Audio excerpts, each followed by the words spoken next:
한국 대주주들은 대부분 XX들입니다. XX에 그냥 여러분들이 상상하시는 아름다운 단어를 집어넣으시면 됩니다. 왜냐면 한국 대주주들은 내가 소액 주주를 위해서 배당을 하라고 내 돈인데 말이야. 아 이건 쓰레기들한테 내가 돈을 준다고. 아 싫어.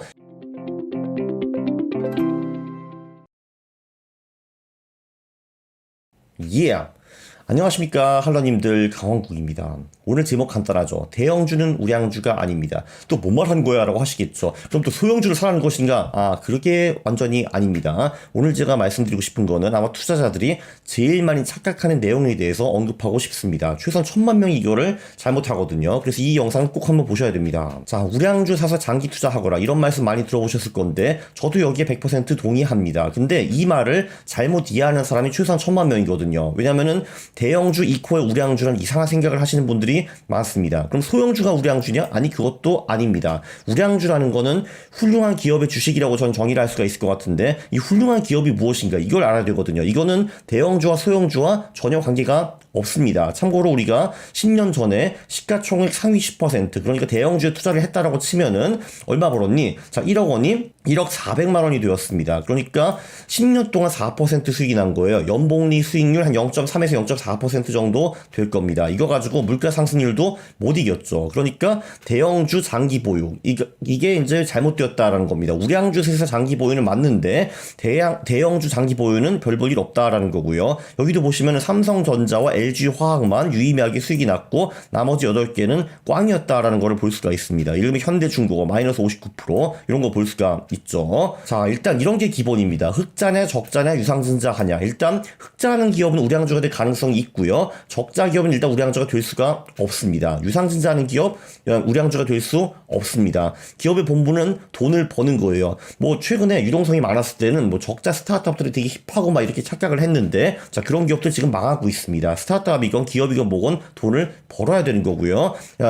손실이 나는 기업은 안 좋은 기업입니다. 그리고 증자는 주식수가 늘어나는 거잖아요. 아주 나쁜 겁니다. 한마디로 중앙은행이 돈을 막 찍어내가지고 인플레이션이 생긴다라는 거랑 똑같다라고 보시면 될 것 같아요. 자 이제 기본은 끝나고 심화학습으로 넘어가겠습니다. 이익 그리고 매출이 증가하는가 이게 사실 제일 중요한 겁니다. 이게 제일 중요한 거고요. 장기적으로 이익이 증가하는 기업이 우량주입니다. 근데 한번 최근 10년 동안의 재무제표를 보면은 대기업 중에서도 수익과 매출이 정체되거나 오히려 하락하는 기업이 꽤 있다라는 거를 보실 수 있을 겁니다. 그런 기업들은 아무리 시가총액이 커도 우량주가 아닙니다. 일단 가장 훌륭한 기업은요 최근 분기에 이익이 급증하는 기업이에요. 이런 기업만 사도 특히 소형주 같은 경우는 연봉이 40~50%를 그냥 벌 수 있습니다. 네 그리고 이 성장률은 다다익선 성장률 높으면 높을수록 좋기는 한데 연 20% 이상을 꾸준히 유지할 수 있으면 정말 대박입니다. 그럼 정말 훌륭한 기업이고요.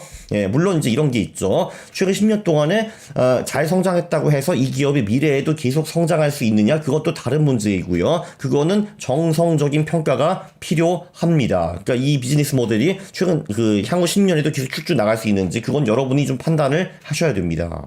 두 번째, 수익성. 워렌 버핏이 제일 중요시 여기는 지표입니다. 투입한 자본 또는 자산 대비 얼마를 버는가, 어느 정도의 수익을 내는가, 뭐 이런 것들이고요. ROE나 ROA나 한번 들어보셨을 겁니다. 이런 게 있죠. 이거 말고 뭐 마이너한 지표들로 GPA, GP, ROIC 이런 지표들도 있습니다. 저는 이제 ROE 기준으로는 15%는 넘어야지 우량주가 아닌가 싶습니다. 왜냐면은 그냥 뭐 미국 주식에 투자해도 뭐 8%, 10%는 벌 수가 있는 거잖아요. 그거보다는 더 해야지. 아니, ROE 15% 이상은 벌어야지 우량주가 아닌가라고 저는 추정하고 있습니다. 세 번째, 회전율. 자산 대비 매출이 얼마나 나는가. 그러니까 내가 치킨집에 1억을 투자했는데 매출이 1억 원 난다. 다른 사람은 1억을 투자했는데 매출이 10억이 난다. 그러면은 당연히 후자가 훨씬 더 좋은 기업이겠죠. 이게 이제 우량주입니다. 참고로 이 회전율, 자산 회전율이 높은 기업도 주식 수익률이 굉장히 높으니까 상당히 중요한 지표입니다. 영어로 asset turnover라고 하기도 합니다. 자산 회전율이죠. 이것도 높으면 높을수록, 그리고 이 자산 회전율이 커지면 커질수록 좋습니다. 네 번째, 주식 또는 이익의 변동성. 그러니까 이 주식이 근엄한 선비 같은가, 조울증 환자인가, 이런 게 중요합니다. 실제로 주가 변동성이 상대적으로 낮은, 그러니까 전문 용어로 베이타가 낮은 주식의 수익률이 대부분 더 높고요. 그리고 급등락주, 롤러코스터주들은 장기 보유하면 보통 말로가 비참한 경우가 많습니다. 많은 티마주 같은 경우가 와 이게 많이 움직이다 사는데 와 들어가고 그러잖아요. 나중에 비참한 말로가 있는 경우가 굉장히 많고요. 그리고 이익도 마찬가지죠. 이익도 막 들쭉날쭉한 기업보다는 이익의 변동성이 상대적으로 적은 기업이 주식 수익률이 더 좋고 더 안전한 기업이라고 볼 수 있습니다.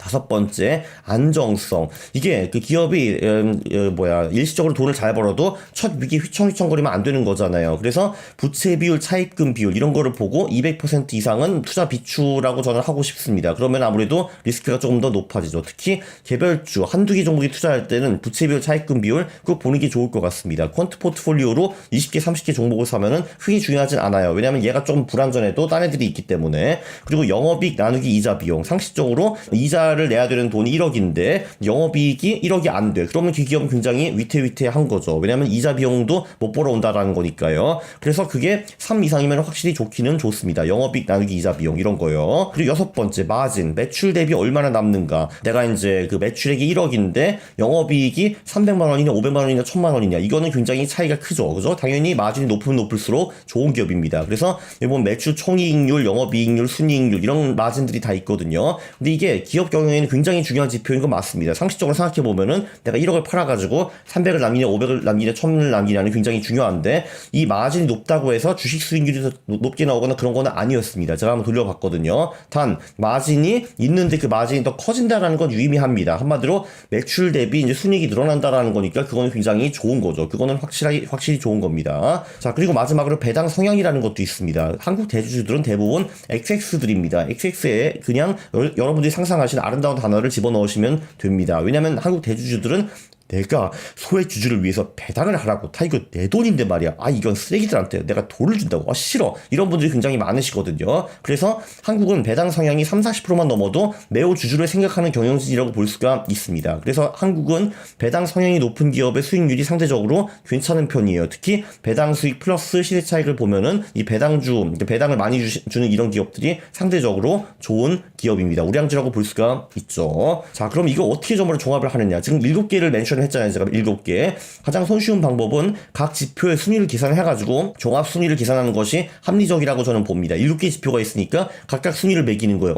수익성은 300위, 뭐 안정성은 500위 이렇게 해가지고 그 종합 순위 또는 이제 통합 순위를 매겨가지고 평균 순위를 매기는 것이 가장 합리적이라고 보고요. 퀀터스 같은 소프트웨어를 쓰면 이런 기업들을 필터링할 수가 있습니다. 근데 상대적으로는 이 우량주의 주식 수익보다는 심플하게 가치주, 그러니까 퍼나 PBR 기준으로 저평가되어 있고 성장주, 그러니까 순이익이 빡빡빡 늘어나는 기업, 그리고 가속주, 그 순이익의 성장률이 아주 빨라지고 더 커지는 그런 기업들이 상대적으로 수익이 더 높습니다. 그래서 저는 우량주라는 거는 그렇게 사실 엄청 중요하게 여기지는 않아요. 그래서 퀀트 투자 무작정 따라하기 이 책을 쓸 때 제가 아예 우량주를 이 책에서 빼버렸습니다. 왜냐하면 이 우량주라는 게 지금 제가 7개 팩터를 했는데 이게 굉장히 어렵잖아요. 난이도가 생기기 때문에 야 이거 초보책이니까 빼버려 해가지고 아예 빼버렸습니다.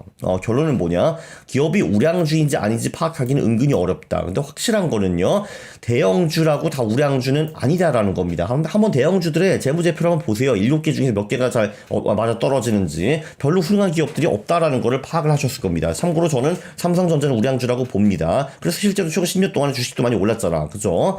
네, 그래서 그 대형주라고 우량주가 아니라 제가 조금 전에 말씀드린 그런 지표들이 양호한 기업들이 시가총액과 상관없이 우량주입니다. 소형주도 이런 지표들이 좋으면 우량주이고 그런 기업들은 대박 좋습니다. 왜냐면은 대형 우량주는 아무리 우량주라 하더라도 얘가 막 5배, 10배 오를 수는 없잖아요. 근데 소형 우량주가 우량주이고 그 성장을 계속 유지할 수 있다라고 하면 얘는 10배, 100배가 될 수 있는 포텐셜이 있는 그런 기업인 게 맞습니다.